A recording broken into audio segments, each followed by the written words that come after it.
We are back with the Buffalonian podcast, betting on the Bills, week 16. It's almost like this just started, and then all of a sudden now we're nearing the end, which is just kind of unbelievable to me. But what are you going to do? Week 16 in the NFL season, playoffs fast approaching, a lot of things at play here. One thing that's not really at play, anything meaningful within this Bills-Browns game on the Bills side of things. So record-wise, yes, you do have to win this game, I guess, but Bills in Cleveland taking on the Browns, 1 o'clock. Last road game of the season for the Bills. They're back home the last two against the Eagles and then the Red Helmet game against the Jets in the final week of the season. So, and then looks like they could be on the road for most of the playoffs. So take advantage of those two home games while they can and move on from there. But Dom, how are you feeling about this Browns game? We talked a little bit before we started recording. I'm just not there mentally, like with any urgency for it. It's just going to happen, and I think the Bills are going to win. Not to spoil my prediction or anything like that, but what do you think? How are you feeling at this point? Yeah, I think it's the last 2 weeks we've had Joe Burrow versus Josh Allen. We've had the Bills going to New England. Next week, we have, the defending Super Bowl champion Philadelphia Eagles coming to town. Mm-hmm. And it's kind of like this Browns game is kind of in between. It felt like this was always kind of like if you're from Buffalo and you want to go see a Bills away game, like this is kind of the game to go to. So, especially around the holidays. So, I don't know. I think it's a little bit more of an intriguing game than you give it because I think the Browns defense is very good. And the Browns' run defense is very good. It's strength on strength against the Bills' rushing attack. And the Browns play a lot of man coverage, and they play a lot of one safety. So that really hasn't been a good formula for this Bills offense. They've kind of struggled against those coverages. So I'm intrigued to see it. I mean, I think, last week we saw the Bears, who have maybe a little bit better rushing attack than the Bills, which is kind of surprising, but maybe the best rushing attack in the NFL. They really had success running the ball against the Browns. So I think that's given me probably a little bit more confidence going into this matchup that it can be done. The Bills have a probably top 3 rushing attack in all of football, and maybe they can, get something going there. And then also just the Browns offense is very lethargic. No offense to Shadur, but he's kind of a guy that I feel like if we can disguise some coverages and make him hold the ball, which he's prone to doing. Yeah, he takes sacks. He could take sacks. Yeah. He could make some bad decisions, and we get some turnovers, get some short fields. Also, the Browns' special teams are really bad, so this could be a big Ray Davis game. Could be.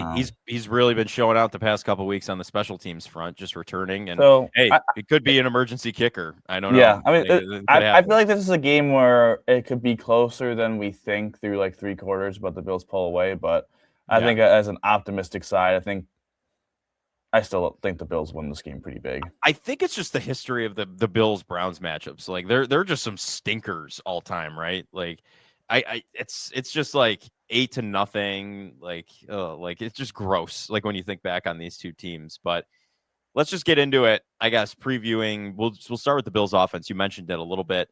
The Bears had some pretty big success with the rushing attack, and I think that's my big point to hammer home. Not really going to help me in the Dynasty Championship for the fantasy football we're currently in, but I think James Cook's going to have a monster day. This will be one of those games like the Jets game or the Steelers game, just kind of where he is the central point of this offense. And a couple weeks out, from the playoffs, I don't hate that. I don't think Josh Allen has any more to prove than what he's already done this season. They can open it up with him if they can. The one thing I would really like to see is, honestly, let's score in the first half this time around. Let's not just be a second half football team. That would be pretty exciting, pretty cool for the program there. But I think it's going to be a heavy rushing attack. Maybe you do see some runs from Allen. James Cook is nearing the rushing record, or not rushing record, but the rushing title this season. He's not too far off of Jonathan Taylor. So he could end up really pushing for that towards the end of the year. So I don't know. You might see a healthy mix of Ray Davis, Ty Johnson in there too, throwing to some running backs as well, screens and stuff like that. But I think they might feed Jimbo Cook this time around. What do you think? Do you think they're going to kind of run with him, or what are we gonna see? Yeah, I think when you look at the Bills' injuries for the week, like Dion had the illness, but he returned to practice today, so he's all good. Kincaid, I don't know what to say Yeah, about I Kincaid. think would probably be the best statement on that. Just Like, silence. I Like, don't really know what to say. Like, I think it's a situation that McDermott described as just being precautious. Talking about trying to manage his injury. So maybe he's just going to be a guy that misses practice throughout the week and plays with the knee. I think it's definitely frustrating seeing that this is a guy that they invested a first-round pick into. And it's not like he's a bad player. Like, he's an important player to the team, especially the passing attack. It's different when he's out there. He's one of the, if not the most efficient tight end in terms of yards per route run, yeah, targets. Like, you're absolutely right. I mean, he's really important to this offense, and we saw it when he's not out there. It's the passing attack can really struggle. So I just think it's one of those situations where we know how important he is, and his inability to kind of be at 100% really does suck. And I don't know how much you could blame the player or just freak luck. Like, I just don't understand how the knee injury kind of happened, other than has he just never fully healed. Yeah, from what last year's. McDermott mentioned something about it, like when asked about it, like where did the knee all of a sudden come from? Because it was the hamstring for the longest time, and then all of a sudden the knee popped up. I guess the knee was worked on for a while. It was then remedied, but then the hamstring injury and the rehab there led to the knee injury returning, and then the knee injury is still lingering. So it's I don't know what's going on there, and if that's a training staff thing, which has been kind of a conversation all year of what is happening in these practices where these guys are just kind of popping up, like Christian Benford popping up with the toe injury last week. Where did that come from? Like, so it'll be interesting to see if there are any changes made with the conditioning staff in the offseason here, but they got to work with what they have right now. And I got to say go ahead. But I do think, though, I agree with your point about James Cook. I also like the number one thing is Myles Garrett. Like, you just have to have a plan for 95. Yeah.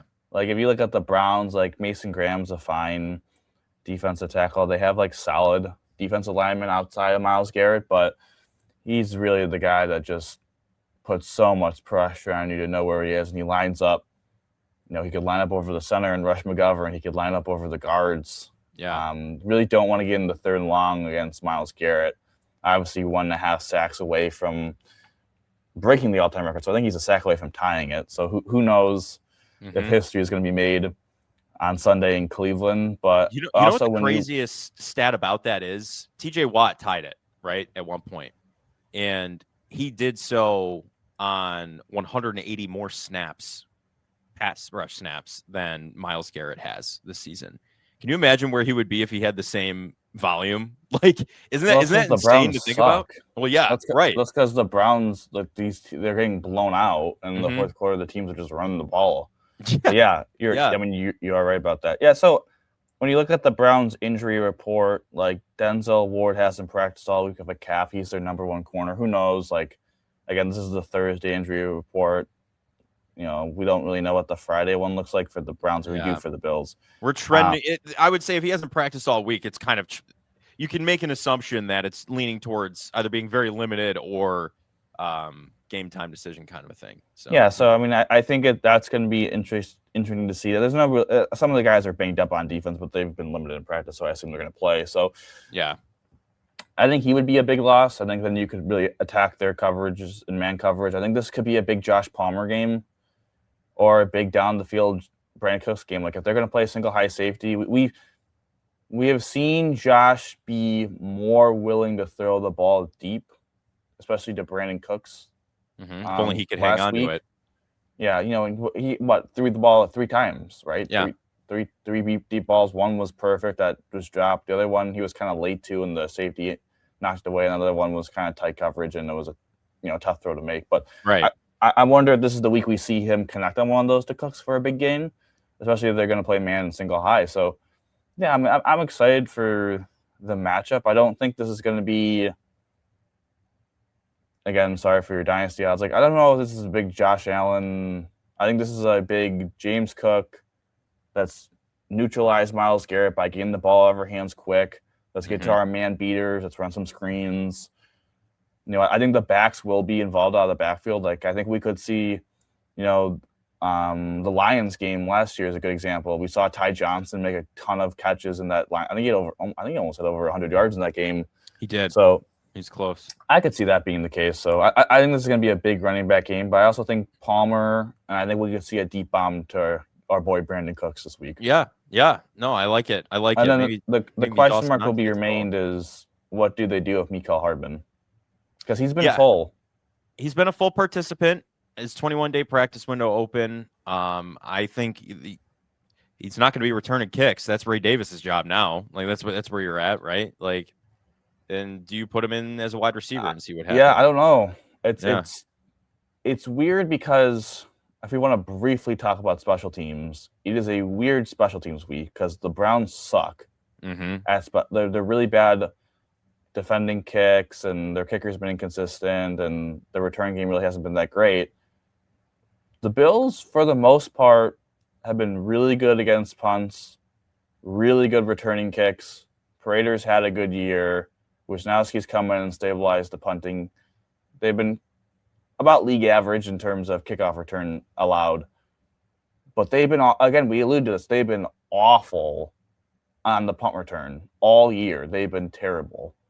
And I do think it's a situation where that's kind of where I could see Mecole Hardman providing some value to the team. Now, again, this is a numbers game. Who comes out if he ends up coming in? It has to be a receiver. And, like, I feel like at that point it would be Cooks. But, again, I think Cooks adds a lot as a receiver. I know he struggled with the drop, but Josh, I think, is trusting him.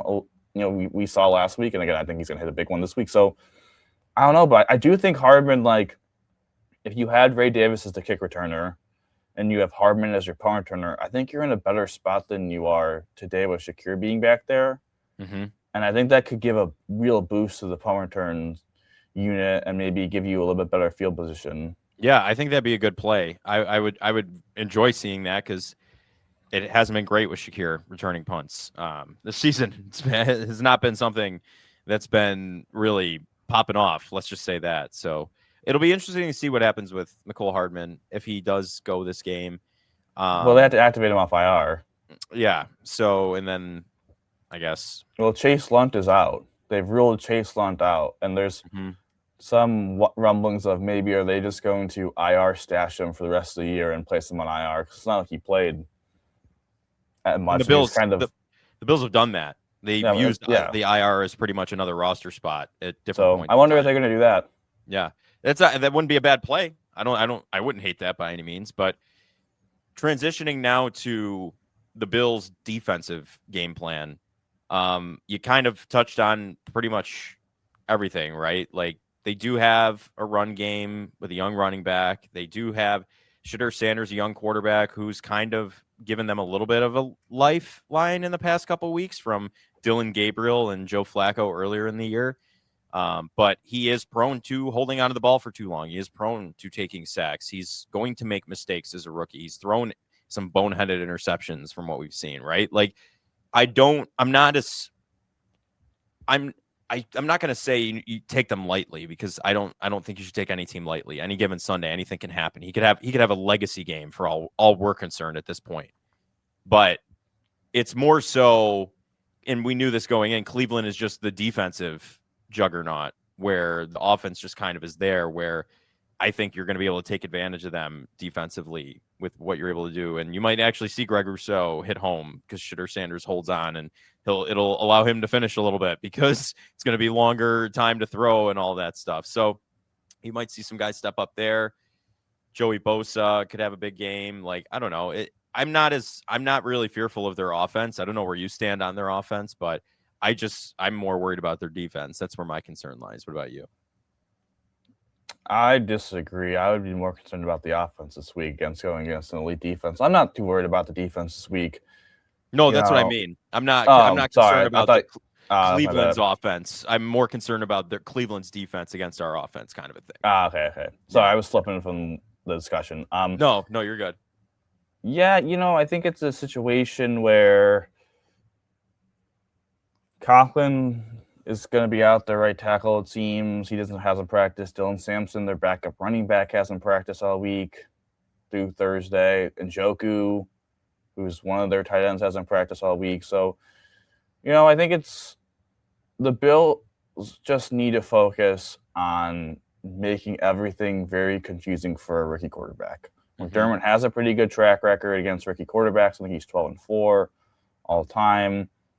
And I think when you look at the Browns, who do you really fear? I mean, Judkins is a good running back, but he's averaging 3.6 yards a carry. This isn't a great offensive line. They can get some explosive runs, but their down-to-down running game isn't great. And the Bills have been prone to giving some explosive runs, as we've seen. So I think they really need to key in there. And then also, he's been throwing the ball downfield to Isaiah Bond, Jerry Jeudy. Harold Fannin is a beast. Their rookie tight end from Bowling Green, kind of a hybrid, kind of a little bit like Kincaid-ish, where he's not really much of a blocker, but he's more of just a receiving tight end that can really break a lot of tackles. So I think there's a lot of stress on the second level of this defense and the safeties this week. Cole Bishop didn't have his great game. Can he kind of bounce back? Him and Poyer disguising coverage. Can they fool the rookie into throwing? He does like to push the ball down the field, so they're going to have to make some plays on the ball down the field. Also, they're going to have to tackle a tight end that's a handful of fans. So it's going to be interesting to see who suits up for the Bills on defense this week. It seems that Daquan Jones and Taron Johnson are going to be fine. They're just kind of nursing injuries, and we'll see with that. It seems that Benford has been a full go today in practice. So who knows? Do they sit him out another week? Do they play him this week? Right. I think that'll be interesting to see. And then Terrell Bernard. Well, the $2 million. Well, Cam Lewis, I think, is going to be out because they've said that he's not practicing this week, and he seems like he got another practice injury with a hamstring. So yeah, that's trending towards being out. I think this is a big moment for Jordan Hancock, who had his snaps reduced last week to kind of get back in that dime role. Phillips is out, so maybe Mathis steps in as the fourth DT, I guess. And then special teams wise, very quickly, their punter is nursing a knee, which is kind of scary. And the fact that Michael Badgley is kicking because Prater is out. I'm interested to see how that changes the kickoffs, how they kick off. And you are in Cleveland. Badgley is from the Colts and Chargers, which is good weather / dome. So I'm interested to see how he kicks in 30-degree weather. But going back to their defense, and the big question is, what would you do with Terrell Bernard? Because he's been full go. I mean, he's been full practice pretty much all week. It seems that he's good enough to play. And Shaq Thompson did just have his legitimate worst game of the year. He did. It's a really tough situation to be in because truthfully, I mean, everybody's better than their worst game, right? You have more sample size of Shaq Thompson doing things well than last week, right? So that's kind of what you have to go off of.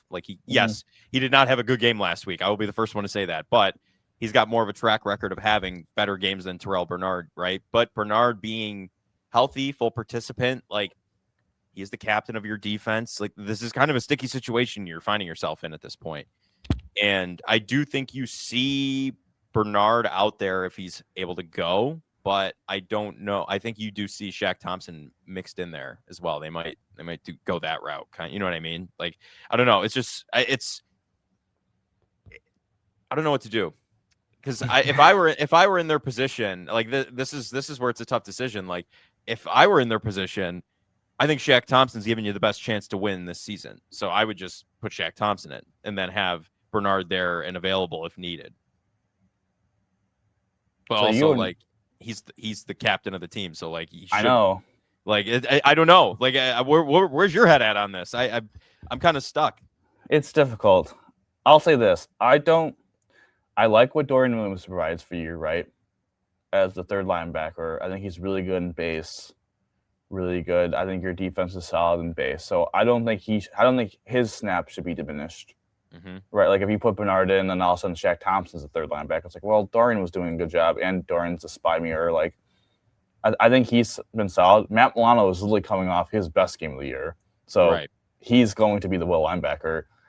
So it's like, to me, do you want to get rid of the status quo of what you've been having of Shaq being the Mike and Dorian being the third linebacker? Because if you put Bernard back in, I mean, you can't just not have Shaq Thompson ever on the field. Like, I think he'd have to be the third linebacker, and then also Dorian Williamson playing, who's been playing solid as well. So, like,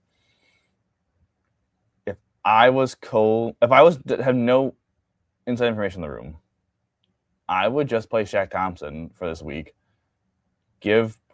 I would have Bernard be active, and I'd have Bernard be the fourth linebacker, and just be like, if we need you to come in for Thompson, if you struggle, like I don't think Shaq Thompson anymore has like a very long leash. Like if he plays another half and he just is not playing well, I'm not opposed to putting Bernard back in. But I think he's earned the right to get the start, and I think he's the best Mike linebacker at the moment for your defense. So. Right. Yeah, I would keep it the same. I would have. I mean, obviously, if Terrell Bernard's healthy, like you play him, but I don't know. Like I guess it is a benching. I don't know. It is in a sort of way, especially if he is fully ready to go. But yeah, it's a weird predicament to be in. But I was arriving where you're at, pretty much, of just keep it the way it. If it ain't broke, don't fix it. Even though it was kind of broken last weekend, but. Hope for a bounce back and see what happens. But now just looking at the matchup as a whole here. But before we do, we got to take a quick timeout. We'll be right back with more of the Buffalonian podcast right after this.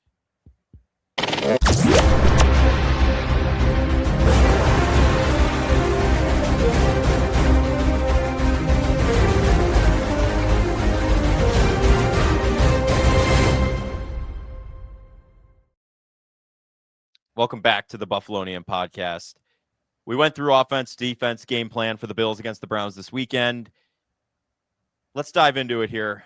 MVPs and the final game prediction. I got to say, the MVP for me, without a question, is going to be James Cook. I think he's going to have just an absolute dynamite performance. It's going to be him leading the offense to victory and keeping Allen away from that Myles Garrett sack record. Who's your MVP for this game, Dom? I'll go Joey Bosa. Okay. I think Shitter Sanders' life a living hell back there, you think? I think he's going to get 2 sacks. So and a forced fumble. So I like Joey Bosa this week. I think this is a good matchup. It's a guy likes to hold the ball. I think we've seen, especially like last week, I thought he had some quick wins, but Drake May got out of the ball really fast. Shitter is not like that. So I think let's throw a spin move into Shadur's lap for a sack. Yeah, I like that. That rhymed a little bit. I liked it. For predictions now, before we're going to go into the playoff machine for a few minutes too. We're going to see what happened last week and what we can do. But predictions for this game, I think the Bills have this one handily. I think they're not just a second half team this time around. I do think they're able to put up some points in the first half. So give me the Bills. I got to say, I think they score 30 plus. 35, I would say. The Browns probably score 14, considering at the end of the game, the fourth quarter, Allen might be sitting down. So, again, not in my best interest, okay? Team over fantasy team, but go ahead. I'll go 28-13 Bills. Okay. I think this is an important game for the Bills to get up to a fast start and make sure there have to be a drop back passer. I think they'll do that. I think they've heard a lot of noise about their second halves and how bad they've been in the first half. I think they want to get off to a quicker start. So, yeah, Bills. I like it. All right. That's our Bills-Browns prediction, preview, whatever you want to call it. So we'll see what happens. We talk to you on Tuesdays. We'll be back and we will recap everything, whether it be win or lose, hopefully for or Christmas. Draw. Don't even speak that into existence. If they tie with the Browns down the stretch, that would just be abysmal. But as promised, we are going to get into the playoff machine. Going to take a quick timeout, get that all set up for you. We'll be right back with more of the Buffalonian podcast on the other side.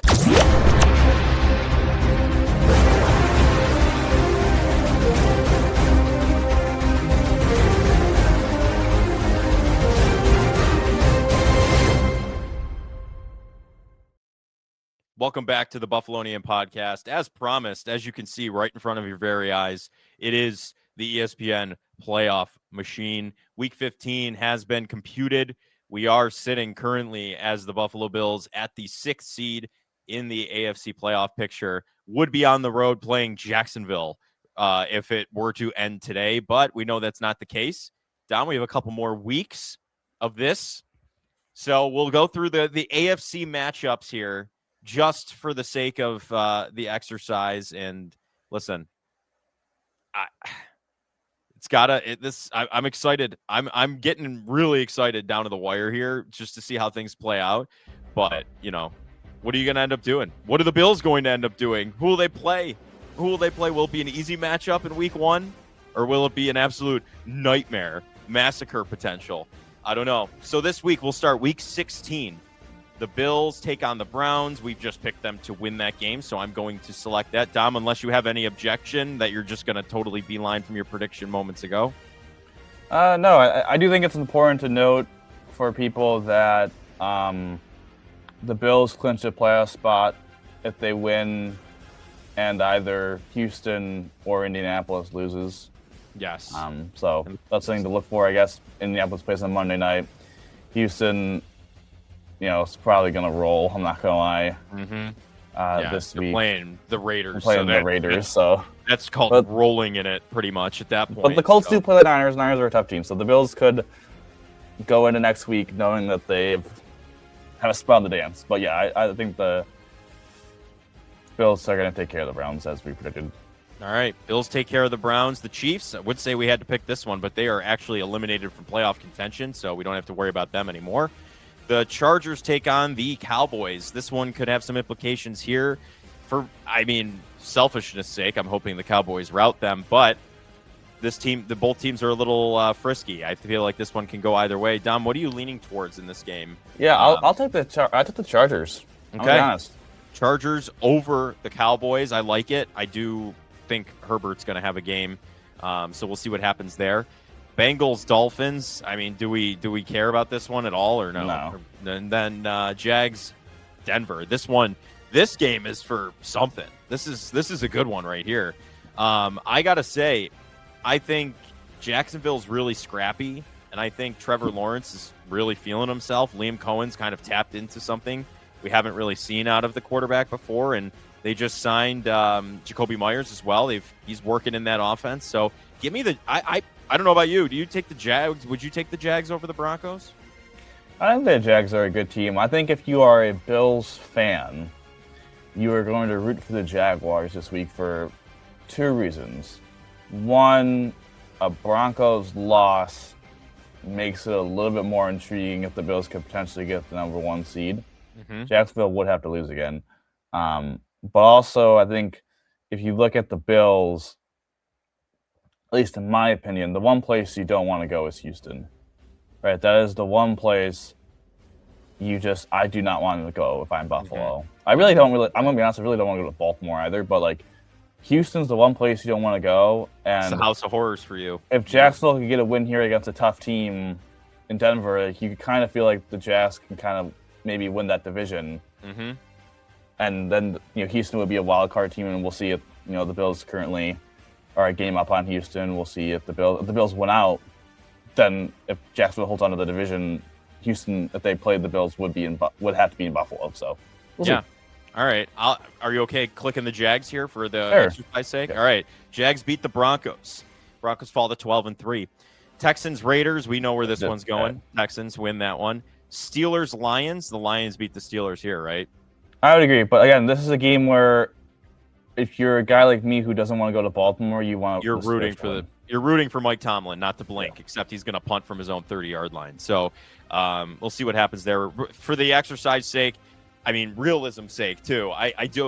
We'll click the Lions just because that seems like the more likely outcome. Patriots Ravens here.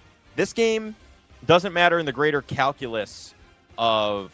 It does kind of, but it doesn't matter for the AFC East. You need New England to drop one of their divisional games at least if they're going to. The only thing it affords the Bills to do would be if the Bills were to lose to Philadelphia next right. In Week 17, they could afford to do that. And if the Patriots still drop one of those 2 games, they would, as long as the Bills beat the Jets. But I think the Ravens are going to get done.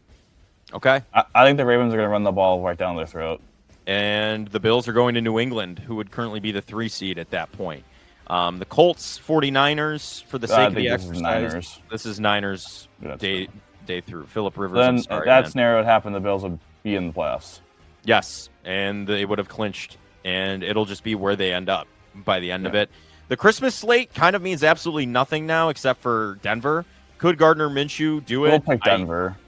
It's the Broncos. I'm sorry. This is a big time game right here. Yes, the Texans, Chargers. This is for some marbles right here. I gotta say, I'm leaning towards the Texans just with their defense here. I would pick Houston too. Yeah, Houston. Yeah, and if you're watching on video, you could see now the Bills move up to the 5th seed, Texans 6th seed. The Chargers drop to the 7th seed in that scenario. So that moves some things around, and the Bills would be on the road in Pittsburgh at that point. Ravens, Packers up next. Ravens, I would say, could win this game, right? Or what do we lean? I think the Packers are a better team, so I think they're gonna, even without Parsons. It's in Lambeau too. So in Lambeau, absolutely. I think, yeah, I'm with you. But this game is that game is meaningless, and so is the Steelers are going to beat the Browns. Those games are completely meaningless. Yeah, they mean absolutely. It all matters who's going to win in the Week 18 matchup. Jets, Patriots. Patriots beat the Jets. Scrolling through, Jags, Colts. Jags beat Phil Old Man Rivers, and that moves some things around there. They move up to the 2 seed there. So now looking, Dolphins, Bucks means nothing. Just looking through, Bills, Eagles. We had the Bills beating the Eagles last week. Are we still kind of lining up on that? Okay. Yeah. All right. Bills beat the Eagles. They're 12-4. That's that for Week 17. Week 18 now for the AFC playoff picture. Chargers, Broncos, another big game. The Chargers are going to be a big thing down the stretch here. Could they beat the Broncos in a divisional matchup in the final week of the season? I don't see it. I don't see it either. I think the Broncos are going to win this game, securing 14-3 on the season. That would put them just in the 1 seed, right? Yeah, there's no other team at that point who could catch them. All right, Chiefs, Raiders, doesn't matter. Do the Dolphins beat New England in the final week of the season with Quinn Ewers? No. I think Zach Wilson might have been your best chance at that outside of Tua. So that's out of the cards. The Steelers versus Ravens. Do the Ravens beat the Steelers here? I think so. And that would be the Bills going to Baltimore with that result at the 5th seed. So that's, not a great feeling. You much rather you're rooting for Pittsburgh in Week 18 in all seriousness to go play them again. Colts, Texans. Texans are beating the Colts. So they will be the 6th seed in this scenario as of right now. Looking through the rest of the games, Bills beat the Jets. They are 13-4 on the season. And then the Jags. The Jags beat the Titans there. So the playoff picture, how we have it picked currently, if you're not watching on video, just for the sake of it, AFC 1st seed, Denver. 2nd seed, Jacksonville taking on the 7th seed Chargers. 3rd seed, New England hosting 6th seed Texans. It's kind of a good matchup there. And the 4th seed Ravens at 9-8 hosting the 5th seed Buffalo Bills at 13-4. So the Bills We'll see how realistic it is that 6 of 7 teams win 11+ games and only the Ravens. But that looks like the AFC North in general now. So I do think this is important. If you were to flip the Steelers result to the Steelers, and then the Bills play Pittsburgh. Bills are in Pittsburgh, yeah. So you're going to be rooting for the Steelers big time in the final week of the season. Which is what you would want, right? Yeah. Again, I think this rooting interest for the Bills this week is outside of Buffalo. You want one of Houston and Indianapolis to lose to clinch the playoff spot. You want Pittsburgh to win. New England, I'm sorry. If you think the Bills are going to win out, then you don't care if New England beats Baltimore. No. So you probably are slightly maybe even rooting for New England this week. And then Jacksonville over. So can we go back to Week 16 very quickly? Yeah, absolutely. Flip the Jags game to Denver, like Denver wins. This is why it's important. It's because now, if Houston and Jacksonville finish with the same record in this scenario, Houston wins the tiebreaker. And then they're hosting playoff games. Yeah. They're a 3 seed now, higher than the Bills, obviously. So, in this scenario, the Bills probably beat Pittsburgh. I think Houston could beat Jacksonville. I would assume New England actually beats the Chargers. So then the Bills would have to go to Denver. Houston goes to New England. Mm-hmm. You would kind of think Houston can go into New England and win. Maybe Buffalo can go into Denver. They beat them last year. And then all of a sudden, you're playing the AFC Championship game in Houston. Yeah, in a place you have been able to win since before the Obama administration. So Yeah, like, where yeah, if you did go back to the Jacksonville winning that game this week, in this scenario, the Bills probably go again. If we think we're trying to be some homers, I'm not gonna lie, but right, yeah. But the Bills are going to beat the Steelers. I'm sorry. Bills go into Pittsburgh, win. I think Houston goes into New England, wins, and Jacksonville goes to the Chargers. Chargers go to Jacksonville. Jacksonville wins. So now, what would happen would be the 6th seed Houston would go to Denver in a complete bloodbath of elite defenses. Buffalo would go to Jacksonville, which I'm a little afraid of Liam Cole. I'm not gonna lie, he's a great offensive schemer, but he is. Yeah, you would kind of think T-Law in a pressure moment does he melt down. If the Bills were to win, they would either go to Denver for the AFC Championship game or they would host Houston. This is why it's really important, I think, this week, is that we are all Jacksonville Jaguar fans. Yes. Because we want Jacksonville to win the South, because I'm okay going to Jacksonville. Right, even though you struggle to beat them historically too, but it's not the Texans. Yes. You would be okay going to Jacksonville and hosting Houston and Buffalo.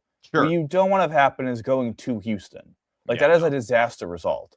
Yeah. So to avoid doing that, Houston can't win the division. And also, if we're being honest, if we go to Week 17, say Philadelphia beats Buffalo. Yeah, then you're on the road in New England. The Bills would be the 6th seed at 12-5. They go to and Denver. Houston would have the tiebreaker. Yeah. And all of a sudden, then it's like, oh crap! Like even if we beat New England and we go to Denver and beat Denver, it's probably at New England, at Denver, and we probably could go to Houston still. Yep. That would be again.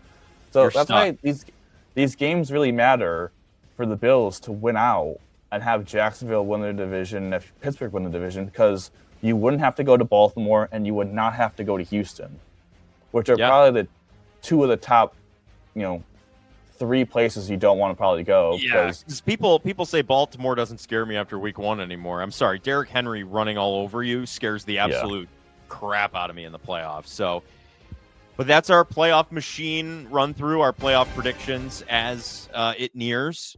Right? I mean, we're a couple weeks out now. This list up at the top of the weeks has gotten a lot shorter. So let us know what you think. If you're on video, if you're on Spotify, feel free to leave a review, whatever you want. Let us know what you think. If this is an actual path you could see, or do you see some different results?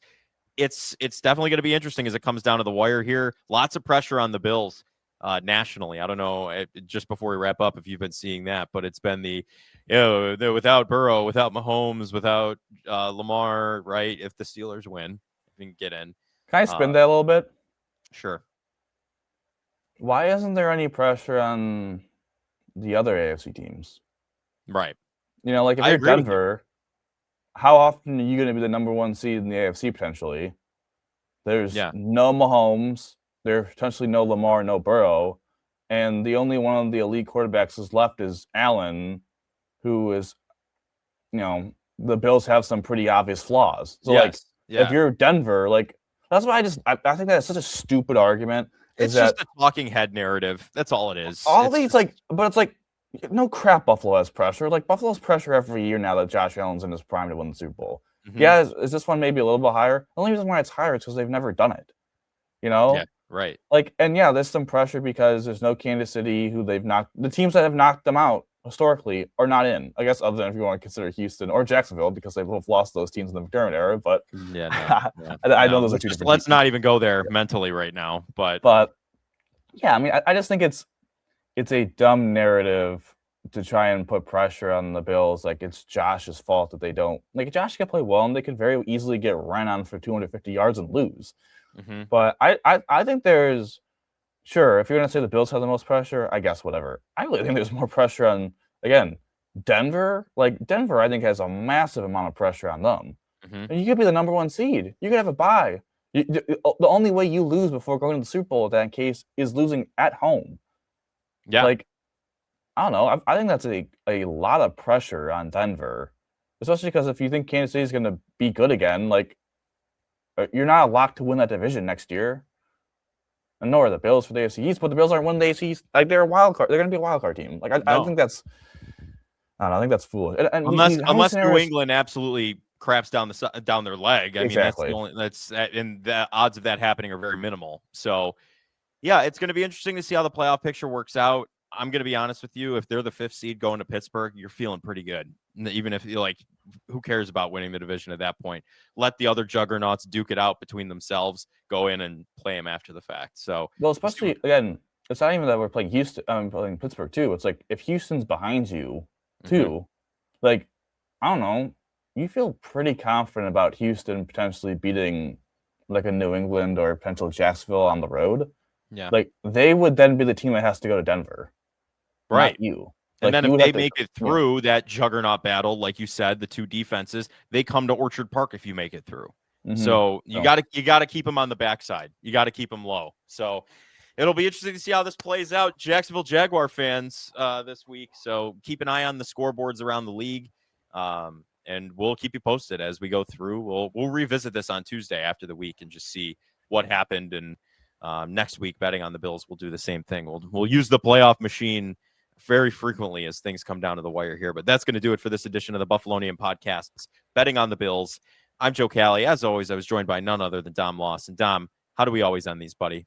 Go Bills, baby. Go Bills.